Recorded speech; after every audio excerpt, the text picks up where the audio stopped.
Hello. Hello. I have my little heater going on down here by my feet because it's kind of cold today.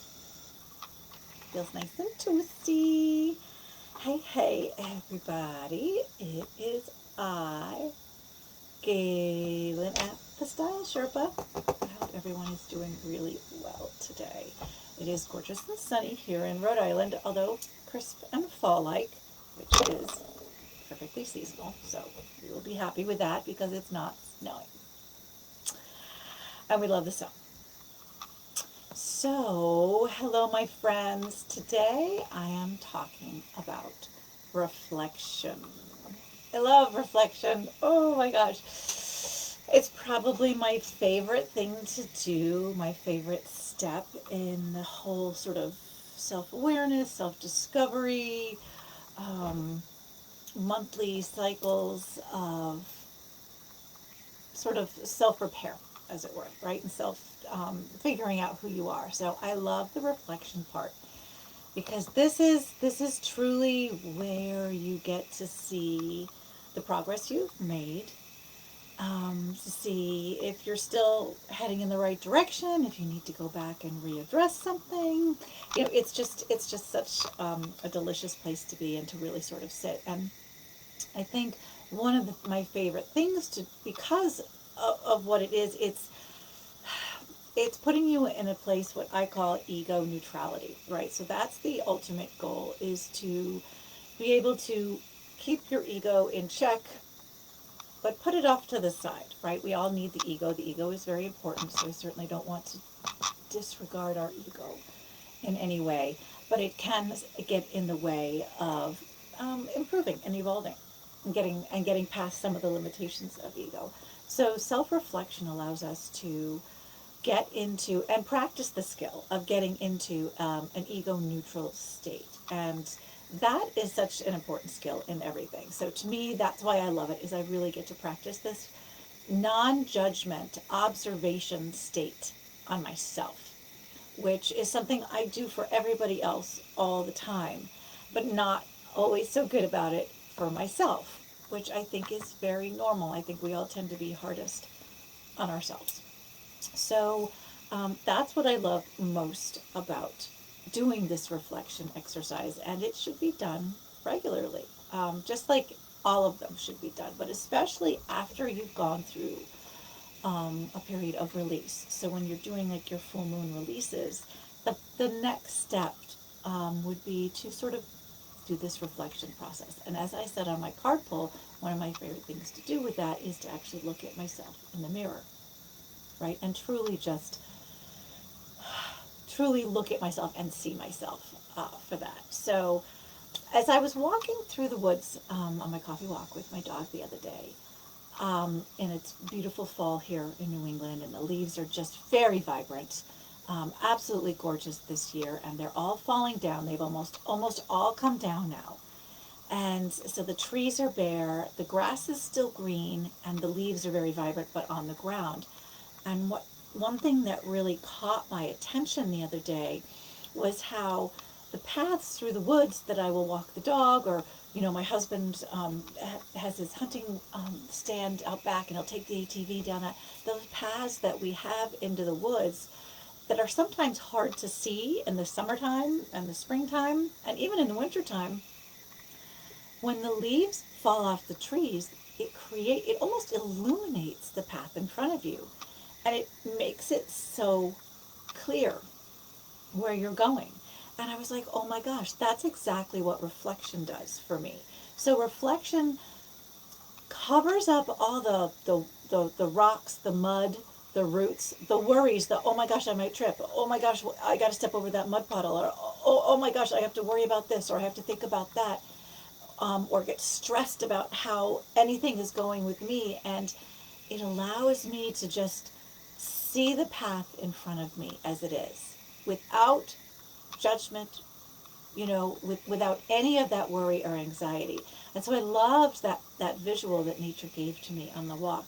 It was really beautiful, because it's allowing you to say, hey, is this still the direction I want to go, or do I want to seek another path? Do I want to make a new path, or do I find a path over there that you're like, I didn't even see that path before the leaves came down. I didn't even know it was there. It was all hidden with overgrowth. But now that everything's sort of dying off for the winter, going into hibernation, I'm able to see things a little more clearly. So that's what reflection does for me. And I just thought that was an amazing visual I wanted to share with you. And I actually took a picture on my phone, and I will post it in the comments so you can see the inspiration that I found the other day in that. And I have to say, a lot of people will say to me, I find releasing, like, it's really hard. It's impossible. It feels insurmountable. It feels like unattainable. Like, how am I supposed to release all this? As a matter of fact, one of our very dear Conscious Dressing members um, said in last week's video, commented in the video, that she was working really hard, would really like to release some childhood traumas from family issues. And I was like, oh, yeah, when dealing with something really big, I mean, release in general should be done in baby steps, right? But when you're dealing with trauma of some sort, abuse or any level of trauma, it's super important to have a lot of support and tools. And of course, the biggest and most important tool when you're dealing with that level of trauma is to seek a qualified provider. So a coach or a therapist who has been trained in trauma to help you through that. So that's the first tool you should have for something like that. And then you can add these other tools, these things that I like to talk about that sort of help get us from one visit with a therapist to the next, different tools to help us evolve and continue to move forward so that we can support ourselves. But it's so important that you should not be trying to release that level of trauma and issue on your own by any means. So I definitely want to sort of state that for the record. Everyone, if you don't have someone you're talking to professionally, highly recommend you find someone. If you need referrals, ask people. If you're in my area or whatever, I can recommend people, but ask your friends or whoever. So definitely seek the support, right? Seek the support. So, as I mentioned in my card pull, I did want to share one of the many tools that I use when I'm doing my reflecting after my releasing, right? And so the reflecting also helps you with the next bit of releasing. So when you reflect on where you are at in this moment, it allows you to assess if this is, what are you doing? What's been working? What hasn't been working? And where do you really need to put your focus, right? Are you just getting distracted by, oh, I need to release this and this and this and this, and you get overwhelmed and then you release nothing at all?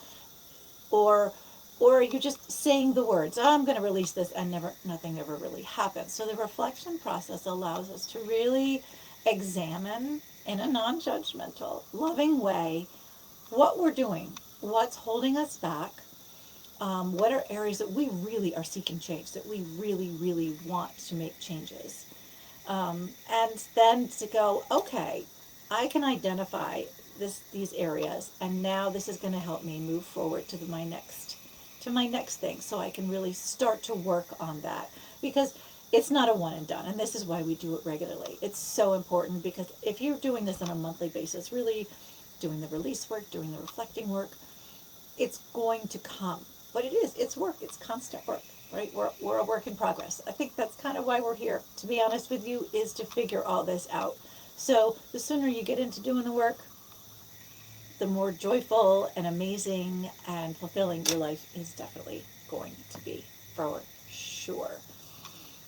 So, as I promised, a tool. So it's a simple tool, and it's something we literally have to do every minute of every day, and it's to breathe. But I'm not just talking about, you're in and you're out, you're mindless breathing. I'm really talking about mindful breath work. And so if any of you do yoga of any sort, many yoga teachers will take you through some different breath work. And you begin to see, as you do the breath work, how it affects your body.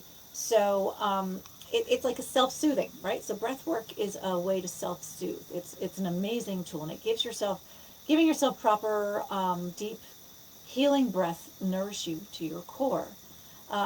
Breathing releases endorphins, which have a natural calming effect. And repeated deep breaths will naturally bring your heart rate in sync with your breath, and it leads your brain to release these endorphins, which those are the chemicals that calming effect. But if you're stuck in shallow breathing, that endorphin release doesn't happen. So if you are in pain, in stress, constantly anxiety, you're going to breathe very shallow. And I bet if you start to pay attention to your breath, you'll be like, oh, I'm breathing very shallowly. I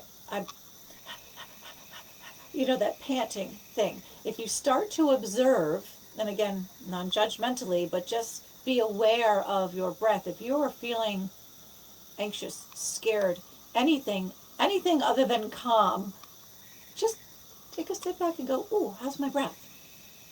I bet you'll notice that it's fairly shallow. So there are so many different amazing breath techniques, but I'm just going to start with one super easy one. So in case you haven't done any breath work, aren't familiar with it, it's really simple. And you're going to take a couple deep cleansing breaths in through the nose, out through the mouth. And then you're going to count to 4. You're going to inhale while counting to 4. You're going to hold it for 4. And then you'll exhale for 4. And then you'll repeat. Inhale while counting to 4. Inhale the whole time. Hold while counting to 4. And exhale, counting to 4. And this is 1, 2, 3, 4. So a full second, right? 1, 2. And you do that for a few breaths, probably 3 to 5. And then you can go back to normal. And then do it again. And what you will notice as you begin to do this is it really does bring you back into your body. Takes you out of your head. It takes you out of your monkey mind, as the Buddhists call it. And it just brings you back into your body, into the present. And that is such a great way to begin the reflection process, because it calms you down. It doesn't make you go, oh God, I gotta look in the mirror. Oh God, I gotta think about everything I've done. It's like,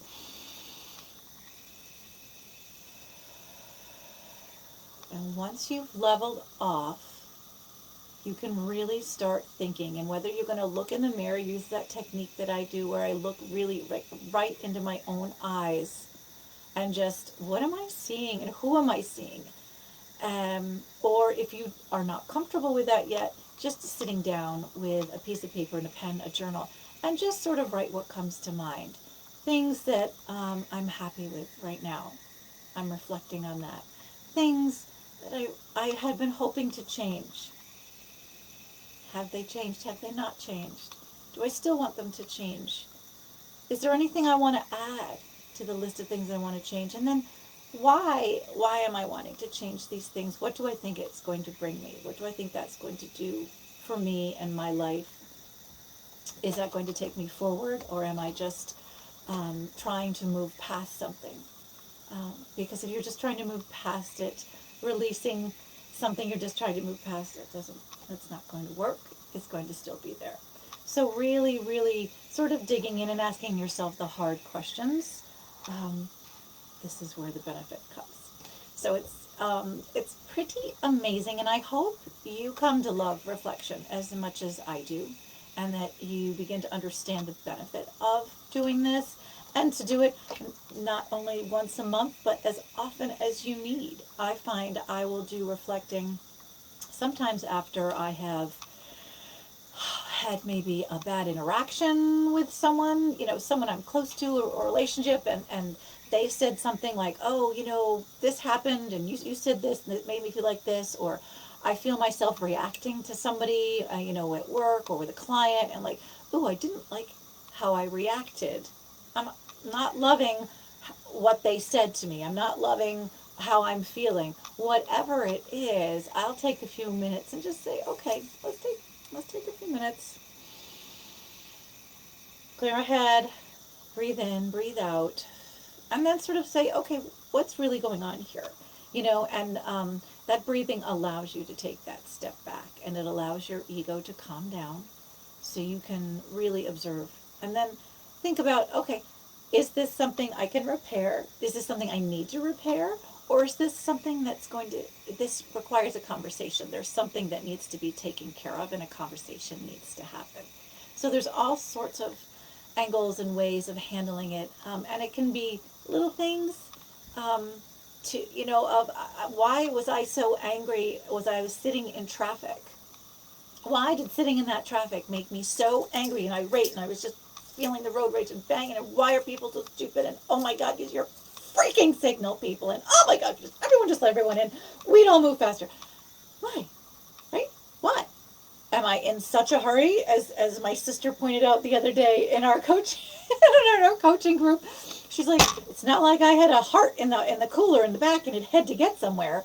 Like, that's one thing, right? If you're an ambulance or you're a fire person, police officer, and you've got to get somewhere, okay, we understand traffic is stressful. But, if you were just coming off work or running an errand and you hit a little traffic, why was that setting me off? Or, why am I being so irritated by things that really shouldn't irritate? Why did I just yell at the dog when all the dog was trying to do was come with me to go outside, when I normally let the dog come with me to go outside, but why did that irritate me? So these are the little things that I will pay attention to and go, ooh, what's going on? What's going on, Galen? You need to pay attention to that. So that is the beauty of reflecting, because it allows me to sort of self-correct in the moment. And sometimes I can even keep myself from responding in a way that I don't want to respond, responding in an old way. I'm trying to train myself to respond in new ways. So this reflection process is it's gold for evolving. It's gold for anyone who wants to create change in themselves to their core and really function at a higher level, vibrate at a higher level. So I'm going to check to see if anybody's popped on or not. Oh, hi, Pat. I hope you're having the most beautiful and blessed day as well. I am actually having a really beautiful and blessed day. Thank you. You are such a love, Pat. Oh my gosh, if anyone doesn't know Pat, trust Claire. She's one of those people I describe as a warm hug. She just is. I love her. So thank you for popping on. That's delightful and delicious. And I also want to say about the reflecting, the breathing, and it got me thinking when I was looking in the mirror that one of the reasons I do like to look in the mirror is, when you look in the mirror and you breathe on it and it fogs up, right? But if you wait a minute, it clears up, and all of a sudden everything's a little clearer than it was before. So that's, another reason I literally will look into the mirror, into my reflection, and reflect on myself. And that's also a really powerful tool. So doing the breathing, fog up the mirror with your mindful breathing, and then let it clear, and then see what happens. See what your brain does with that. And I will leave you with this fabulous quote from Oprah Winfrey. If you're still breathing, you have a second chance. So let the breathing help you reflect on your second chance, your third chance, or whatever chance you're going to take, or whatever you need to accomplish or do on this day in this moment. And I hope that was helpful. If you have any questions about breath work or reflecting work or release, also, more suggestions, you want to hear more on any one subject. I will like I said, continually talk about the same things in a cycle. They're my anchor points. I just want to touch on them and keep reminding you of them. And I just want to thank you for tuning in. And I'd love you to let me know what your favorite part of today's video was.